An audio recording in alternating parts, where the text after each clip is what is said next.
ఇటీవల రాజకీయాల్లో కొడాలి నాని పెద్దగా కనిపించడం లేదు. కొత్తగా జగన్ మావిగన్ రాజధాని ప్రతిపాదనను కూడా ఆయన సమర్థించలేదు. అయితే కొడాలి నానితో పాటు వైసీపీ ప్రముఖ నేతలు జగన్ తీరుపై అసంతృప్తితో ఉన్నట్లు ప్రచారం నడుస్తోంది. రాజధాని విషయంలో జగన్ తరచూ స్టాండ్స్ మారుస్తూ ఉండడంపై కొడాలి తీవ్ర ఆగ్రహంగా ఉన్నట్టు తెలుస్తోంది. జగన్ వైఖరితో కృష్ణా, గుంటూరు జిల్లాల్లో పార్టీ ఉనికి ప్రశ్నార్థకమవుతుందని కొడాలి నాని వంటి నేతలు తీవ్ర ఆందోళన వ్యక్తం చేసినట్టు సమాచారం. గత ఎన్నికల్లో అమరావతి రైతుల ఆగ్రహం పార్టీ ఓటమికి ప్రధాన కారణమైందని, ఇప్పుడు మళ్లీ అదే ధోరణితో వెళ్లడం వల్ల రాజకీయంగా తీవ్రంగా నష్టం జరుగుతుందని వారు భావిస్తున్నట్టు సమాచారం. జగన్ మావిగన్ ప్రతిపాదనతో ఆ రెండు జిల్లాల్లో ప్రజలు తీవ్ర ఆగ్రహంతో రగిలిపోతున్నారు. అందుకే కొడాలి నాని లాంటి వ్యక్తులు ఇక నుంచి పార్టీ కార్యకలాపాలకు దూరంగా ఉండాలని నిర్ణయం తీసుకున్నట్టు ప్రచారం నడుస్తోంది.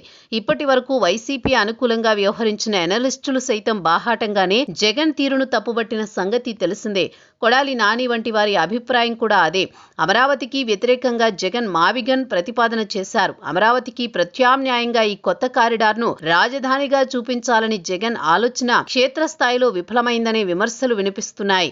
ఇది ప్రజల్లోకి వెళ్లకపోగా తిరిగి పార్టీని డ్యామేజ్ చేసిందని కొడాలి నాని వంటి వాళ్లు బలంగా నమ్ముతున్నారు. బలహీనపడిన పార్టీని బలోపేతం చేయాలి తప్ప ఇలాంటి అనవసర వ్యాఖ్యలు చేయడం ఏంటి అని నాని తెగ బాధపడుతున్నారట. ఇలా అయితే గుడివాడ లాంటి నియోజకవర్గంలో కష్టమని భావిస్తున్నారట. కేవలం ఇలాంటి కొద్ది మంది మాటలకు ప్రాధాన్యం ఇవ్వడం వల్లే ఇటువంటి ఇబ్బందులు వస్తున్నాయని వైసీపీ నేతల అంతర్గత చర్చల్లో బయటపడుతోంది.